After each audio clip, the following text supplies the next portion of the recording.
अस्सलाम वालेकुम स्टूडेंट्स। तो आई होप आप लोगों का पेपर नॉर्मल मतलब अच्छा गया हो। लेकिन हाँ, जीके का पेपर मैंने देखा थोड़ा अबव एवरेज है, थोड़ा मुश्किल आप कह सकते हो। जीके एंड करंट अफेयर्स वाला हिस्सा आप लोगों के लेवल से थोड़ा ऊपर आया है, तो इसमें टेंशन लेने वाली बात नहीं है। तो आप ये समझ सकते हो कि जो हाल आपका है वो सबका ही होगा, ठीक है। करंट अफेयर्स जो है काफ़ी टफ लेवल की पूछी गई है।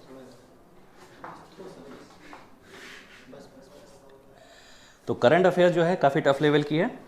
तो स्टार्ट करते हैं। जैसे 31 क्वेश्चन यहाँ पे दिया हुआ है।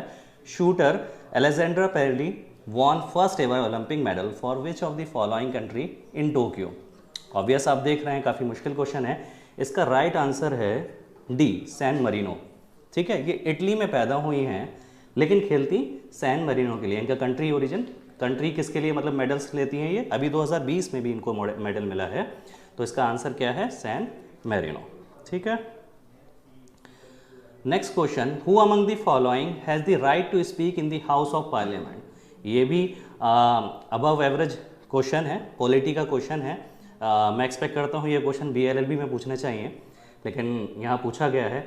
इसका एक्चुअल आंसर होगा द अटॉर्नी जनरल, क्योंकि पार्लियामेंट में जो आंसर्स बोलने की जो पावर होती है वो इन्हीं में से होती है, या तो मिनिस्टर्स को होगी या अटॉर्नी जनरल को होगी। बाकी का काम इसमें नहीं है, बाकी का काम जो है पार्लियामेंट में नहीं होता इन लोगों का।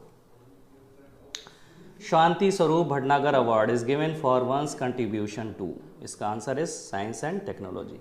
शांति स्वरूप जो है अवार्ड जो है ये साइंस एंड टेक्नोलॉजी का अवार्ड है।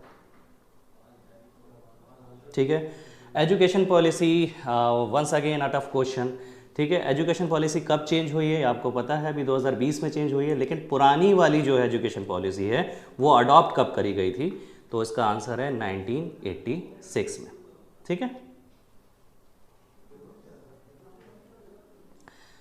As per 2011 census the least densely populated state of India is. अब देखिए 2011 के बाद सेंसस नहीं हुआ है, ठीक है। तो इसका आंसर क्या है वैसे, अरुणाचल प्रदेश। उस वक्त के सेंसस के हिसाब से Arunachal Pradesh least densely populated state थी।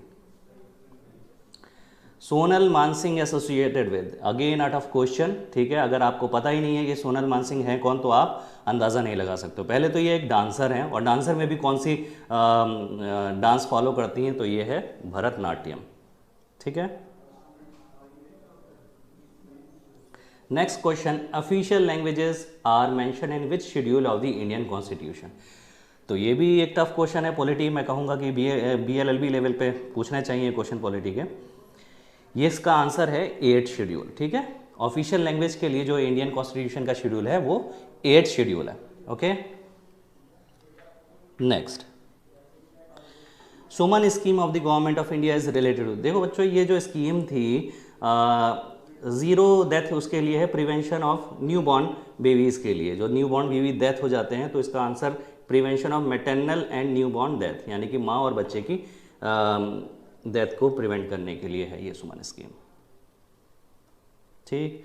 The token currency in India was introduced by. ठीक है, ये मैंने क्लास में भी बताया है। ये तो बहुत ऑब्वियस क्वेश्चन था, अच्छा क्वेश्चन है। मतलब ये मोहम्मद बिन तुगलक ने टोकन करेंसी चलाई थी। आपको पता है कि उस वक्त सिल्वर का रिसेशन आया था, तो उसने कॉपर के कॉइन्स चलाए थे और वैल्यू सिल्वर के बराबर ही रखी थी, तो वो एक तरीके की टोकन करेंसी थी। ठीक है। Urdu journal तहजीबुल Akhlaq is also called as. ठीक है, इसका आंसर ये है मोहम्मदन सोशल रिफॉर्मर। ठीक है, हाँ, ये रिफॉर्म करते थे ना सोसाइटी को, तो इससे रिलेटेड मोहम्मदन सोशल रिफॉर्मर है। ठीक है, इसका करेक्ट आंसर सी होना चाहिए। The deluge great flood occurred in the period of. अब देखो ये डिल्यूज क्या है, बहुत बड़ा तूफान आया था, आपको पता होगा तूफान नूह, है ना। हज़रत नूह अलैहिस्सलाम के वक्त में, प्रॉफिट नूह अलैहिस्सलाम जो थे उनके वक्त बहुत बड़ा तूफान आया था एक। ठीक है, तो उसको क्या कहते हैं, तूफान नूह। तो प्रॉफिट नूह अलैहिस्सलाम, सब लोग तबाह बर्बाद हो गई थी पूरी दुनिया, और सिर्फ जो नाव पे सवार हुए थे वही लोग बच पाए थे। तो वो हज़रत नूह अलैहिस्सलाम के वक्त का है डिल्यूज, ग्रेट फ्लड। ठीक है, उसकी निशानी आज भी मौजूद है, जूदी हिल है वहाँ भी। ठीक है, नवाज आर्क कहलाती है वो boat. In Islamic history the 9th year of the Hijra is known as. देखो हिजरत का 9वां साल जो है क्या जाना जाता है, वो जाना जाता है ईयर ऑफ डेप्यूटेशंस के नाम से। मतलब क्या है, यहाँ पे इस साल अरब में बाहर से लोग आके इस्लाम कबूल किए, ठीक है, वहाँ बुलाए गए डेलीगेशंस वगैरह, तो ये ईयर ऑफ डेप्यूटेशंस है। Sir Syed Ahmad Khan died on, ये आपको पता होना चाहिए। सर सैयद अहमद ख़ान जो है इनकी डेट भाई 27 क्या है, हाँ 27 मार्च 1898, ठीक है। ये तो ऑब्वियस क्वेश्चन है, सर सैयद अहमद ख़ान की जो है डेथ डेट क्या है, 27 मार्च 1898, ओके। तो काफ़ी अच्छा क्वेश्चन था, ये सब आसान है। मैं कहूँगा कि इंडो का जो ये हिस्ट्री वाला पोर्शन है ये ऑब्वियस है, इसमें आप मार्क्स गेन कर सकते थे, ठीक है। The number of books in सियासत्ता, ये भी बहुत आसान क्वेश्चन है, ठीक है। सियासत्ता जो है हदीसों का कंपाइलेशन, कितनी बुक्स हैं, मेजर बुक्स कितनी है, 6 बुक्स हैं सीधे सीधे, ठीक है। हदीस की 6 बुक्स हैं, ठीक है। इमाम तिरमिज़ी की है, इमाम बुखारी की है ना, सुनन इब्न माजा है, ठीक है, ऐसी 6 हैं। The second battle of Panipat was fought in the year, ये भी बताया था, ठीक है। Second battle of Panipat Akbar और हेमू के बीच में कब हुई है, 1556, ठीक है।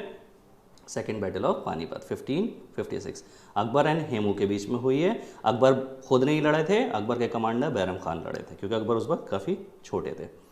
गयासुद्दीन बलबन सक्सीडेड, ठीक है। गयासुद्दीन बलबन किसके बाद बादशाह बने?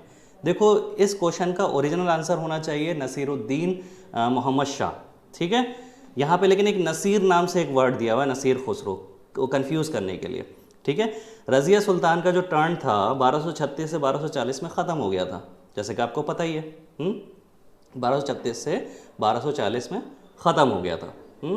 लेकिन उनके बाद बलबन कब आया, 1266 में आया हुआ है, अच्छा खासा गैप है। उसके बाद बहुत सारे बादशाह आए हैं, तो एक नसीरुद्दीन मोहम्मद शाह आए हैं, लेकिन वो नाम यहाँ मेंशन नहीं है। नसीर खुसरो जो है ये कंफ्यूज करने के लिए दिया गया, ये एक पोएट है, ये है 11वीं सेंचुरी के पोएट हैं एक, तो ये आंसर तो नहीं हो सकता, इसलिए यहाँ पे जो आंसर होगा रज़िया सुल्तान होना चाहिए आपका आंसर, ठीक है। Shrine of Baba Faridganj Shankar is, ठीक है। बाबा फरीद की जो सारा क़याम है सब कुछ पाकिस्तान में है, पाकपट्टन जिसे कहा जाता है, पाकपट्टन, ओके ठीक, हाँ। तो श्राइन ऑफ बाबा फरीदगंज शकर जो है वो कहाँ है, पाकपट्टन पाकिस्तान में एक जगह है, ठीक है। उसके अंदर भी एक अजोदन एक जगह है, वहाँ पर है इनकी, ठीक है। Of the following who was an associate of sir Syed Ahmad Khan, तो इसका आंसर है Maulvi Chirag Ali. Books not authored by Maulana Shibli, मौलाना शिबली ने कौन कौन से बुक्स नहीं लिखी हैं इनमें से? देखो अल फारूक भी लिखी है उन्होंने, इल्मुल कलाम भी लिखी है, इमाम अबू हनीफ़ा भी लिखी है, कौन सी रह गई, रहमत आलम रह गई, ठीक है, ये इन्होंने नहीं लिखी है, ठीक है। The famous Agra fort was built by king, ठीक है। आगरा का किला किसने बनाया भाई, अकबर ने बनाया, ठीक है। मैंने बताया था अकबर ने 4 ही किले बनाए हैं, आगरा फोर्ट, ठीक है, अजमेर फोर्ट, लाहौर फोर्ट और इलाहाबाद फोर्ट, ठीक है। अकबर के 4 ही किले हैं। आगरा अगर किसी ने शाहजहां लगाया तो गलत लगाया होगा, क्योंकि देखो शाहजहां ने आगरा फोर्ट के अंदर मोती मस्जिद बनाई है, ठीक है, लेकिन आगरा का फोर्ट किसने बनाया है, अकबर ने बनाया, ठीक है। बच्चों ये आपके जीके के क्वेश्चंस थे और इंडो इस्लामिक वाला पोर्शन मैं कहूँगा मॉडरेट है, आप कर सकते थे इसमें से।